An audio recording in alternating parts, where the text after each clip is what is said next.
Bonjour, moi c'est Camille. Moi c'est Alexandrine. On a fait en tout 1000 km. On est parti de Givors au nord du Pilat. On a descendu le Pilat, on a descendu l'Ardèche ensuite. On a traversé les Cévennes, on est monté sur les plateaux de l'Aubrac. On est remonté au Puy-en-Velay par la Margeride. Ensuite on est allé dans le Livradois, le Forêt. Et là on rentre sur Lyon par le Beaujolais. Les avantages, c'est que on voyage avec sa maison, donc on peut s'arrêter à un endroit où il y a de l'herbe et de l'eau pour les chevaux. On s'arrête, on plante un pré, on plante une tente et on peut passer la nuit là. Donc on choisit où est-ce qu'on a envie de s'arrêter. C'est aussi une sécurité. Si on va chez des particuliers, on leur dit vous inquiétez pas, on est complètement autonome, on a aussi toute la nourriture. Donc en fait on est libre d'aller où on veut et de s'arrêter quand on en a envie. C'est le gros avantage du bas, c'est cette autonomie.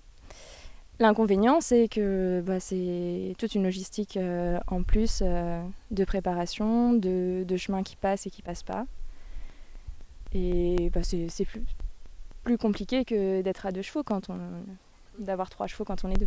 Pour randonner à cheval, déjà, on fait 25 km par jour, donc avec un cheval de bas. On fait tout au pas. Donc la vitesse, c'est à peu près 5 km/h. Voyager avec 3 chevaux, c'est toute une logistique au départ et à l'arrivée qui prend du temps aussi. Donc en fait, il faut accepter de prendre le temps quand on voyage avec 3 chevaux. Ce que tu expérimentes, c'est comment je vais guider par exemple le cheval à l'arrêt pour le positionner bien, pour faire demi-tour. Enfin, en fait, c'est mener le cheval vraiment, qu'il faut le pratiquer pour vraiment arriver à le faire.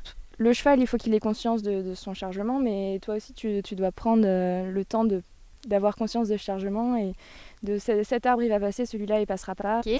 Alors la journée type, du coup, il faut compter, nous on compte 3 heures entre le moment où le réveil sonne et le moment où on commence à partir avec les chevaux. Donc pendant ce laps de 3 heures, on compte le rangement de toutes nos affaires, donc plier la tente, etc. Le moment de petit déjeuner qui est quand même très important. Et ensuite il y a toute une phase de préparation des caisses de bas qui doivent être équilibrées. Donc il faut qu'on pèse toutes nos affaires pour qu'il y ait pratiquement le même poids dans chaque caisse. Ensuite, donc on va chercher les chevaux au pré et on a un pansage des chevaux à faire et ensuite sceller, remplir les sacoches, bâter le cheval de bas et entre temps il faut aussi qu'on ait démonté le pré qu'on ait monté la veille et dans lequel les chevaux ont passé la nuit.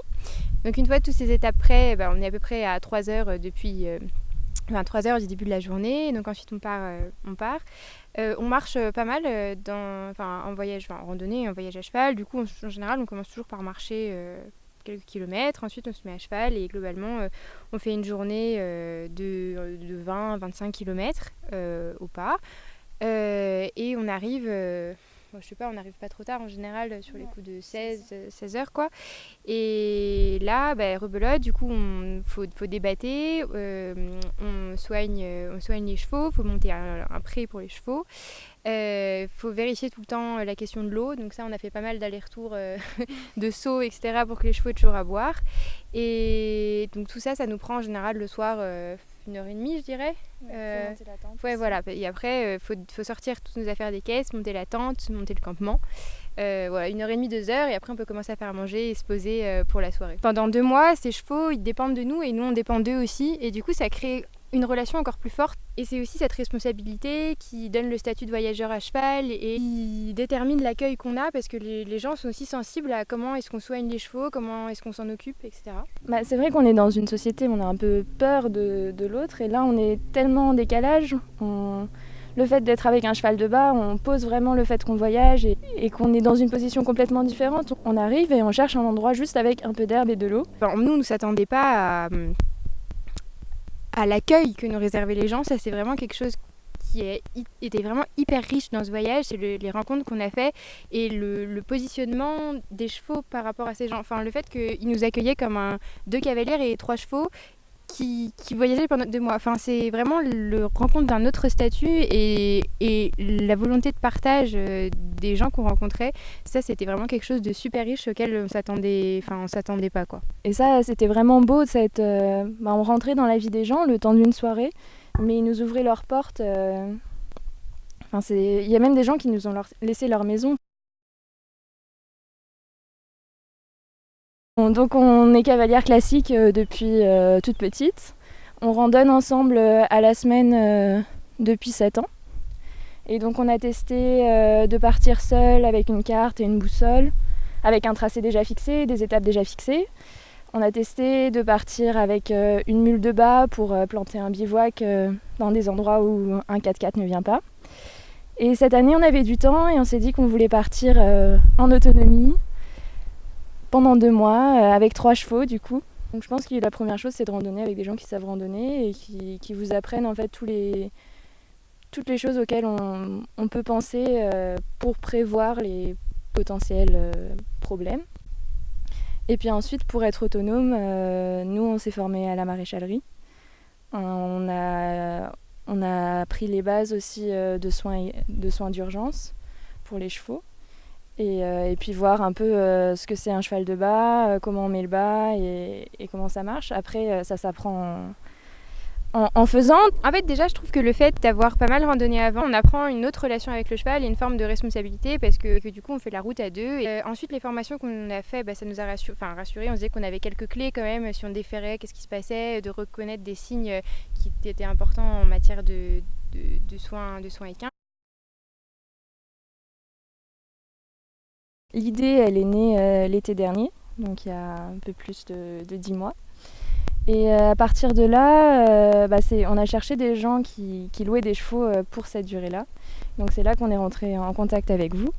Et donc là, on a discuté de ce qu'il fallait savoir faire pour pouvoir partir de manière autonome. Donc c'est avec vous qu'on a appris la maréchalerie, les soins et le bas.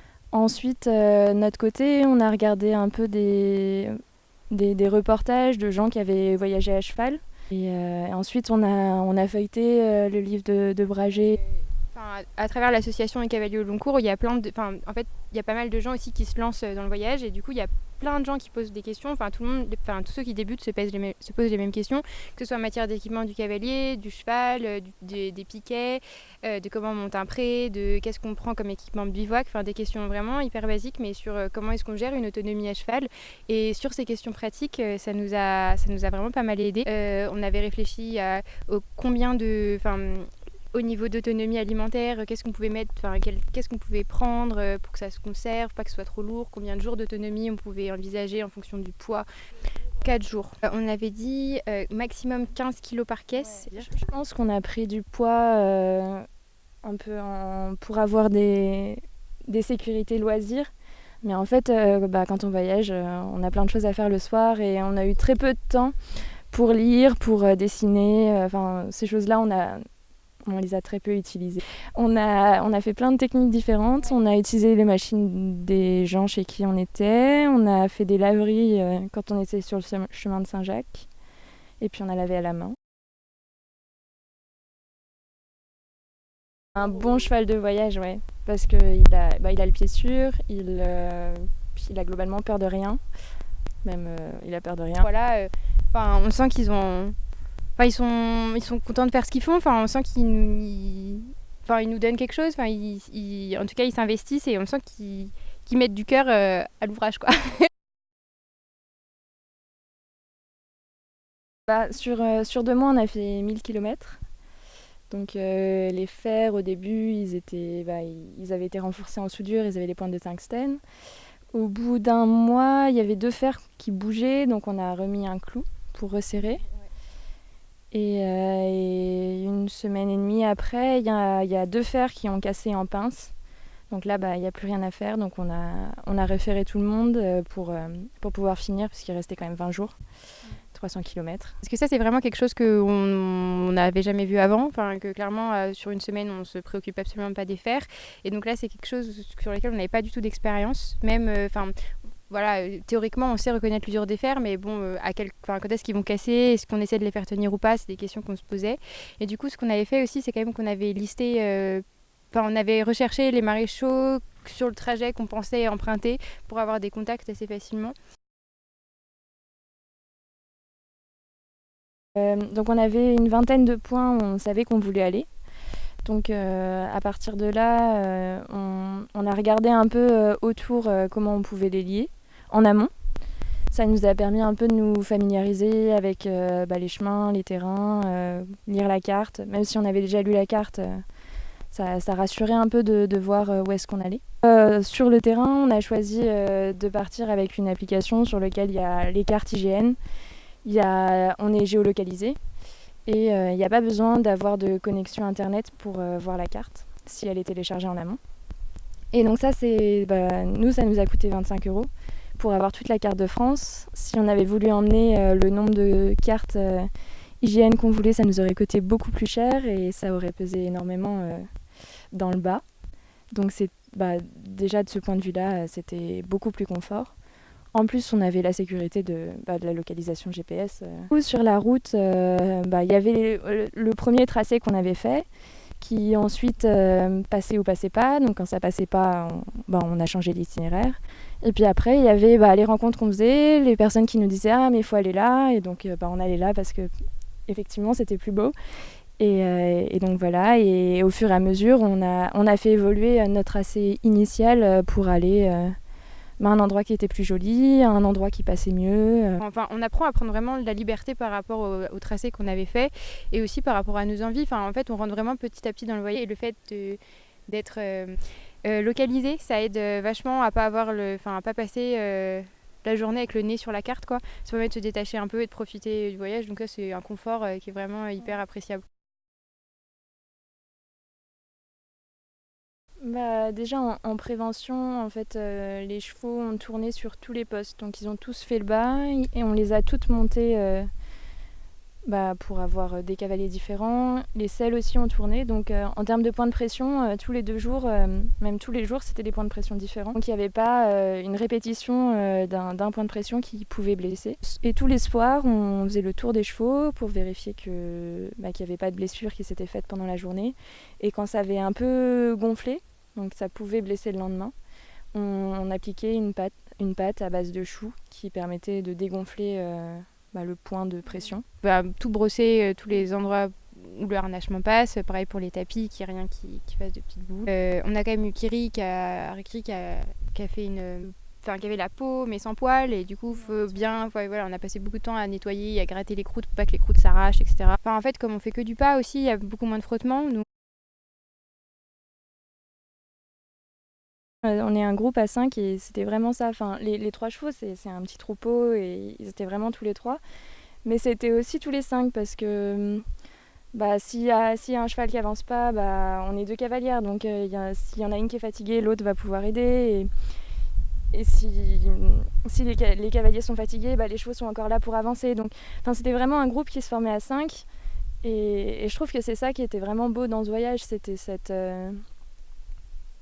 ce dialogue entre tout le monde en fait. C'était toujours l'inquiétude de savoir si les chevaux seront bien, de trouver un endroit où les chevaux seront bien le soir, quoi. Une fois qu'on était sûr que les chevaux allaient être bien, nous on était bien et puis on montait la tente souvent dans le pré, puis voilà. Mais c'est vrai que la question de est-ce qu'on aura bien de l'eau, est-ce qu'on aura bien de l'herbe, est-ce que les chevaux auront de l'ombre quand il faisait chaud, ou alors de quoi s'abriter du vent parce qu'on a eu des plateaux hyper venteux, c'était quand même une grosse question. Il y a une nuit où ils étaient un peu en plein vent, on n'était pas contente, quoi. Ouais, voilà, on a mal dormi. Du coup, il y a cette notion de responsabilité qui est à la fois crée une relation qui est complètement autre et qui à la fois forcément il y a quelques questions qu'on se pose, mais que c'est des chevaux. On a quand même été impressionnés de. On a eu par exemple une sortie de gué qui était difficile. On pouvait pas faire demi-tour parce que ça nous faisait pratiquement 3 heures pour retrouver le chemin puis redescendre. Les chevaux sont passés, mais en fait, je me suis dit, mais c'est ouf ce qu'ils nous donnent. Oh là là, ça fait pleurer. Et du coup, en fait, c'était super beau parce que je trouve que c'est des chevaux qui une fois qu'on leur propose quelque chose, ils donnent tout ce qu'ils ont pour réussir à monter là-haut. Ouais. Et c'était, voilà. Donc c'est juste qu'une fois qu'on a créé cette confiance, les chevaux, ils sont capables de donner énormément. Et c'est eux qui ont géré tout seuls le chemin par lequel ils passaient. On leur a pas dit, il faut que tu me mettes là. On leur a dit, il faut qu'on aille là-haut, c'est pas possible, on peut pas faire demi-tour. Ils ont dit, ok, et ils ont trouvé leur chemin, ils sont montés là-haut et voilà. Et c'est trop beau. C'est vraiment nos 3 chevaux, et puis lui il fait ci comme ça, et lui il fait ça comme ci, mais C'est vraiment 3 chevaux qu'on a appris à connaître, ils ont appris à nous connaître aussi. Et on veut que leur bien, et donc on a toujours fait hyper attention à où est-ce qu'on dormait, qu'est-ce qu'ils allaient manger. Et tout cette attention et la générosité avec laquelle ils nous rendent aussi l'attention qu'on donne, c'est hyper touchant. Et ils vont beaucoup me manquer.